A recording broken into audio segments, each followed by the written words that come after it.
Dear friends, সকালবেলা একটা live দেখলাম, নিতুর লাইভ। ঠিক আছে, কদিন ধরেই নিতু আর পালিশের ব্লগটা আমি ফলো করছি, সেই দিন থেকে যেদিন পালিশ এসে অদ্ভুতভাবে আউটব্রাস্ট করেছিল, আমি নিজের মতো থাকবো, আমি একলা থাকবো, ওকে বলে দাও ও যেন আমাদের ব্যাপারে কোনো নাক না গলায়। তারপরে দুজনে মিলে একটা লাইভ করলো, কারণ এই নিতুকে সবাই মিলে বলতে শুরু করলো যে তুমি পরকীয়ারত। ডেফিনেটলি মেয়েদেরই অ্যাটাক করে, ছেলেদের কেউ কিছু বলেনি। মানে আর এক টিনার আর্তনাদ বলতে পারো, বুঝতে পারছো তো? তুমি পরকীয়া করছো, তুমি হেন করছো তেন করছো, কেউ বলছে কন্ট্রোভার্সি চাইছো, আর পুরো মানে প্রত্যেকটা কমেন্ট, বেশ তো খাচ্ছিলে তাঁতি তাঁত বুনে, হঠাৎ করে কেন নোংরামি করতে গেলে? সেটা ছড়া আছে না, খাচ্ছিল তাঁতি তাঁত বনে, কাল হলো তার এড়েগুলো কিনে। ঠিক তাই, দিব্যি করে খাচ্ছিল, দিব্যি ভালো ব্লগ দিচ্ছিল, দুজনে মিলে ভাল লাগছিল। হঠাৎ করে সে পালিয়ে শেষে উৎপটাং কতগুলো কথা। পরের দিন একটা ভিডিও করে কেঁদে কেটে বলল যে নিতু বলল যে তোমার জন্য আমাকে এত কথা শুনতে হচ্ছে, আমি কারোর সাথে পরকীয়া করিনি, আমি সকাল থেকে না খেয়ে আছি, হেন তেন। পালিশ এসে বলল আমাদের মধ্যে ভয়ঙ্কর অশান্তি আছে, কিন্তু সেটা পরকীয়া না। আমার বউ যদি পরকীয়া করে তাহলে আমি তৎক্ষণই বার করে দেবো তাকে বাড়ি থেকে, উকিল ডেকে তৎক্ষণাৎ আমি তাকে ডিভোর্স দেবো। সেটা পসিবল নয়, তার আগের মাথায় বলেছে। এবং একটা স্বীকারোক্তিও দিল যে ছোট ছোট ব্যাপারগুলো আমায় খুব এফেক্ট করে, খানিকটা ভুলই বলে ফেলেছি হেন তেন করে। ঠিক জলনদীপের কেস, খানিকটা ভুলই বলে ফেলেছি বলে বলল। জলনদীপও তো তারপরের দিন এসে আমার একটা ভুল, ওটা ভুল নয়, ওটা সচি সমঝি ভুল, কারণ ওই ভুলটা নিয়েই তো করে খাচ্ছে এতদিন ধরে। তো যাই হোক, এইবার সমস্ত ব্যাপার ট্যাপার হয়ে গেল, একদিন ব্লগও দিল, তারপরের দিন ভোরবেলা হঠাৎ দেখি, ভোরবেলা নয় ঠিক সকালবেলা হঠাৎ দেখি লাইভে এসছে। লাইভে গেলাম, পুরো কান্নাকাটি হেন তেন, এবং তাতে বলছে কথাগুলো খুবই কারেক্ট। বলছে যে আমাদের দুজনের মধ্যে অশান্তি হয়েছে, এর আগেও যে অশান্তি হয়নি তা নয়, কিন্তু আমি কি তোমাদের সামনে সেটা তুলে ধরেছি? স্বামী স্ত্রী থাকলে তো অশান্তি হবেই, সকালে ঝগড়া হবে, সন্ধেবেলা মিলে যাবে, মধুর এনো সমাপয়েত, এটাই তো ঘটনা। তো যাই হোক, কথাটা কিন্তু একদম সত্যি কথা। এইটা আমাদের টেনারও কথা, যে স্বামী স্ত্রীর মধ্যে ঝগড়া হয়। হ্যাঁ, সেটা হোয়াটসঅ্যাপ চ্যাট হয়েছে, ঠিক আছে, তার শাস্তিটাও আরও গুরুতর হয়েছে, কিন্তু সেটা পাবলিক করার দরকার ছিল না। এই মেয়েটিও ঠিক তাই বলছে হঠাৎ করে সে এসে এই যে তোমাদের বলতে গেল যে আমাদের দুজনের মধ্যে অশান্তি হয়েছে, এই জন্যে ওর ওপর রাগ আমার আরও বেশি হচ্ছে, কারণ তারপর থেকে কুকথা আমি শুনেই যাচ্ছি। কেউ বলছে যে কন্ট্রোভার্সি চাইছো, কেউ বলছে তুমি পরকীয়া করেছো। একজন তো হাত করে দিয়েছে, একজন পুরো হাত করে দিয়েছে। সে লিখেছে যে তোমার বাচ্চা হওয়ার পর তোমার চেহারা বিগড়ে গেছে, যার জন্য তোমার হাজব্যান্ড তোমার দিকে তাকাতে পছন্দ করে না, চেহারার ধ্যান দাও বলে 1000টা জ্ঞান দিয়েছে। এবং নিতু লাইভ খুলে বাকি টাইমে কাঁদতে বসেছে, যে খুবই মানে ন্যায্য কথা বলেছে যে বাচ্চা হবার পর একটা মেয়ের এত কাজ থাকে যে সে নিজের দিকে নজর দিতে পারে না। ঘটনা বলছে যে আপনাদের হয়তো ডোমেস্টিক হেল্প আছে, আমার বাড়িতে নেই, আমায় সব কাজ করতে হয়, এটা একদম ঘটনা। বাচ্চা হবার পর 2টো লোক ছিল, আমার মা ছিলেন, তা সত্ত্বেও হিমশিম খেতাম আমি। ঠিক আছে, আচ্ছা। আর এক জায়গায় বলছে যে নিতু বলছে যে বাচ্চা হবার পর মেয়েদের শারীরিক যে চেঞ্জেস হয় স্বাভাবিক, মেয়েদের পেটে স্ট্রেচ মার্কস এসে যায়। আমি স্ট্রেচ মার্কের জন্য আমার হাজব্যান্ড অনেক ব্যবস্থা নিয়েছিল, ক্রিম এনে দিয়েছিল, কিন্তু সেই সময় শারীরিক কষ্ট এত বেশি থাকে না, আমি একটু অন্যরকম মানুষ, অতটা মানে মেটেরিয়ালিস্টিক জিনিসকে ধ্যান দিই না। স্ট্রেচ মার্কসের ক্রিম ছিল, ডাক্তারের ওষুধ ছিল, সবই ছিল, কিন্তু আমার ঠিক করে লাগানো হতো না, যার জন্যে সে মার্কসগুলো রয়ে গেছে। তারপরে টামি অনেকটা বেড়ে যায়, একটা মেয়ের টামি দেখে বোঝা যায়, মানে পেট দেখে বোঝা যায় সে বিবাহিত, মানে বাচ্চা তার আছে কি না। ঠিক আছে, সুতরাং শারীরিক চেঞ্জেস প্রচুর হয়, আরও বিভিন্ন জায়গায় চেঞ্জেস হয়, যারা মেয়ে তারা বুঝতে পারবে। এই সব কথার ওপর একটা কথা আছে, যে হাজব্যান্ড ওয়াইফের ভালোবাসা লুকসের উপর ডিপেন্ড করে, ফিজিক্যাল লুকসের উপর ডিপেন্ড করে, সে ভালোবাসার আয়ু বেশি দিন নয়, কারণ ফিজিক্যাল লুকস বেশি দিন থাকে না। 18 বছরের মানুষকে যেরকম দেখতে থাকে 24 বছরে সেরকম দেখতে থাকে না, 34 বছর আর 44 বছরেই সম্পূর্ণ অন্য হয়ে যায়। আমার চেহারা দেখে আপনি গেস করতে পারবেন না যে আমি 20 বছর বয়সে কেমন দেখতে ছিলাম। সুতরাং লুকসের ওপর ডিপেন্ড করে যে ভালোবাসা, সে ভালোবাসার আয়ু বেশি দিন নয়। Dear friends, welcome back to my channel my world of words. আমি সৌমি, আমি আপনাদের সবাইকে আমার চ্যানেলে ওয়েলকাম করছি। তো মোদ্দা কথা হচ্ছে, এই কমেন্ট নিয়ে বাকি লাইফটা কাটিয়ে দিল, কিন্তু ঘটনা সেটা নয়। আমার যে টপিকটা হচ্ছে সেটা হচ্ছে যে ঠিক আছে, এখানে এরা পরকিয়া করেনি এবং পালিশ এসে বললো বউ পরকিয়া করলে তক্ষুনি ঘাট ধাক্কা দিয়ে বার করে দিতাম, তক্ষুনি আমি উকিল ডেকে ডিভোর্স দিতাম। কিন্তু নিজে পরকিয়া করলে কি করতো সেটা কিন্তু বলেনি। কোনো পুরুষই নিজেরটা দোষটা দেখতে চায় না।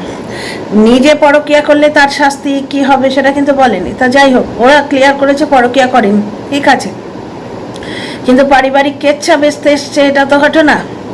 এবং আজকেও লাইভে কি বললো, বাচ্চার জন্য বেঁচে আছি, না হলে কিন্তু আমি মরে যেতাম, এক জায়গায় বললো মনে হলো। তো কেন এটা নেগেটিভিটি ছড়ানো নয়? হাজব্যান্ড ওয়াইফের ঝগড়া, যেটা নিতু নিজেও কিন্তু বলছে যে হাজব্যান্ড ওয়াইফের ঝগড়া পাবলিক করার দরকার কি? কেন পালি সেই কথাগুলো এসে অনলাইন বলল? আমাদের হাজব্যান্ড ওয়াইফের ঝগড়া হয় না? আমিও তো ইউটিউবে আছি, তা আমি কোন দিক ক্যামেরা খুলে হাজব্যান্ডের এগেনস্টে বলতে শুরু করে দেবো, তাই নাকি? ভিউ একবারে তুঙ্গে উঠবে। কত ধরনের মানে ছোট লোক মানসিকতা আমাদের দেশে রয়েছে। এই কী ধরনের মানসিকতা ওয়াইটিতে ছেয়ে যাচ্ছে, এবং এর মানে হোতা হচ্ছে ওই জলনদীপ এবং ইন্দিরা, এই টাইপের ব্লগাররা। ইজি মানির রাস্তাটা এরা দেখিয়ে দিচ্ছে যে পারিবারিক কেচ্ছা বেচো, পপুলার হয়ে যাও। ব্যাপারটা হচ্ছে পরকিয়া নাই বা করলে, কিন্তু হাজব্যান্ড ওয়াইফের প্রবলেম কেন ওয়াইটিতে এসে বলতে হবে? কেন? কত ছোট ছোট ব্যাপার থাকে। আর যে হাজব্যান্ড লুকসের জন্য তার ওয়াইফকে ভালোবাসে, সে হাজব্যান্ডের মানে কোনো স্ত্রীর সাথেই বনবে না। কটা বিয়ে সে করবে? এক না একদিন তার নিজের লুকসও তো ডাউন হবে। মেন কথা এইসব ফালতু কথা, এইসব কথাই ফালতু। মোদ্দা কথাটা হচ্ছে কেচ্ছা বেচা, কেচ্ছা বেচা, ফেমাস হয়ে যাও। এদের স্ট্রেংথ কিন্তু কম নয়, প্রায় 1.5 লাখের ওপর চ্যানেল, 1.5 লাখের ওপরের চ্যানেল। একটা ছোট্ট তুলতুলে বাচ্চা আছে, সুন্দর ঘর সংসার করছে। এই সমস্ত নোংরামোর দিকে না গিয়ে, কন্ট্রোভার্সির দিকে না গিয়ে, এরা যদি ভালো ভালো কন্টেন্ট ক্রিয়েট করার চেষ্টা করতো, যেমন সিপি ব্লগসে আগে ওরা করতো, গান দিত, নাচ দিত, নতুনভাবে কন্টেন্ট ক্রিয়েট করার চেষ্টা করতো, কিন্তু এখন তো কন্ট্রোভার্সি করে খাচ্ছে, বুঝতে পারছো? এই জন্যেই জলনদীপের এগেনস্টে আমার এত রাগ। এই লোকটা নিজে অপরাধ করছে, আরও 5টা মানুষকে অপরাধের রাস্তা দেখাচ্ছে, অপরাধী বানিয়ে দিচ্ছে।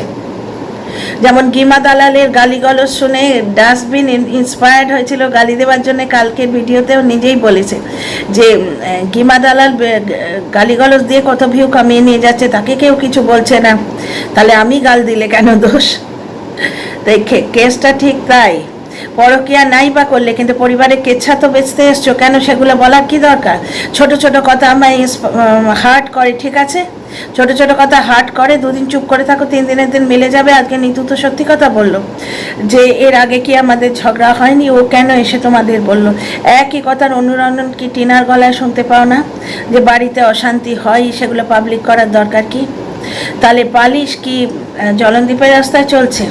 পরকিয়া হয়তো করেনি, কে জানে, হয়তো এই কথাটা বেশি তুল নিলে এই নিতু পালিশের ব্লগে আবার কন্ট্রোভার্সি দেখা দিয়েছে। কন্ট্রোভার্সি ক্রিয়েটার উঁকি মারতে শুরু করবে, এরা যেই চর্চায় আসতে শুরু করবে, বলা যায় না, পালিশ হয়তো একটা অ্যাঙ্গেল নিয়ে আসবে পরকিয়ার। থাক না থাক, বানানো হোক, নাটক হোক, কিছু করে হয়তো নিয়ে আসবে। ভগবান করুন এরম যেন না হয়, কারণ পয়সার জন্য তৈরি এই যে এই খাই অনেক সময় সত্যি হয়ে যায়। জলনদীপের কেসটা দেখো, কন্ট্রোভার্সি ক্রিয়েটার ঢুকলো মাঝখানে, ঢুকে নিজের আখের গুছিয়ে নিয়ে চলে গেল, এর সংসারটা ভেঙে চুরচুর করে দিল, ঠিক আছে। আর নিজেদের সম্পর্ক যখন পুরো পৃথিবীতে নোংরা হয়ে যায় না, সেই সম্পর্কটা সম্পর্ক থাকে না, সেটা বাজারি জিনিস হয়ে যায়। সুতরাং কেচ্ছা বেচার এই যে ট্রেন্ডটা শুরু হয়েছে, এটা বন্ধ করা উচিত। এতে কিন্তু সংসার ভাঙবে, সে পরকিয়া হোক আর না হোক। হাজব্যান্ড ওয়াইফের ঝগড়া হঠাৎ করে ক্যামেরা খুলে বলতে হবে যে আমার জিনিসে ও যেন হাত না দেয়, আমার কথায় যেন ও নাক না গলায় আমার ব্যাপারে, আমি নিজের মতো করে থাকবো। তো থাকো না তুমি নিজের মতো করে। তুমি 2 দিন ব্লগে এলে না, মানে সেই রুট না মানা না, এটাই তো একটা মিষ্টি মধুর সম্পর্কের লক্ষণ। একিরে বাবা, তাহলে বউ ডালে নুন কম দিয়েছে, হাজব্যান্ড ক্যামেরা খুলে বলতে বসবে, আর হাজব্যান্ড দেরি করে বাড়ি এসছে, বউ ক্যামেরা করে বলতে বসবে, আর ব্লগ তত্তর করে চলবে, এটাই ফান্ডা নাকি? নিতু পালিশের ব্লগ দেখে আমার এটাই কিন্তু লাগছে সত্যি কথা। এবং নিতুর যে সকালের কথাগুলো কিছুটা অংশ সত্যি, আমি আর বাঁচতে চাই না, এই কথাটা প্রচণ্ড নেগেটিভ কথা। এগুলো অনলাইনে বলা উচিত নয়। প্রথমত এই ব্লগারগুলোর একটু দায়িত্ববোধ দেখানো উচিত সমাজের প্রতি, এদের কিন্তু সামান্য হলেও দায়িত্বশীল হওয়া উচিত, দায়িত্ব আছে সমাজের প্রতি।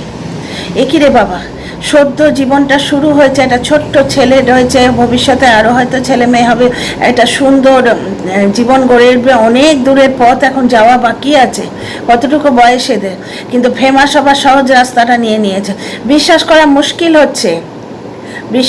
মুশকিল হচ্ছে, কারণ ওয়াইটিতে যেরকম ব্যাপার স্যাপার হচ্ছে না, একসময় মন চায় যে একদম ইনোসেন্ট মুখটা দেখে বিশ্বাস করি, কিন্তু তারপরেই লোকে এসে যখন বলবে যে না তোমাকে বোকা বানিয়েছে, তখন বড় খারাপ লাগে। তো এরকম সহজ রাস্তাটা না নেওয়াই ভালো। নিতু পালিশের উদ্দেশ্যে বলছি, আমি ছোট কন্টেন্ট ক্রিয়েটার, আমার ভিডিও হয়তো ওরা দেখবে না, বড় ব্লগার, কিন্তু যদি দেখে, আমার মতে ফেমাস হবার এই সহজ রাস্তাটা না নেওয়াই ভালো। শর্টকাটে কখনোই সাকসেস আসে না। সাকসেস পাওয়ার কোনো শর্টকাট নেই। মেহনত করে টাইম নিয়ে এগিয়ে যেতে হয়। আপস অ্যান্ড ডাউনস থাকে, কখন প্রচণ্ড আপস থাকে, কখনো প্রচণ্ড ডাউনস থাকে, আবার ধীরে ধীরে সব স্টেবল হয়ে যাবে। কিছুদিন ওয়েট করে নিজের রাস্তায় ফোকাস রেখে এগিয়ে চলা উচিত।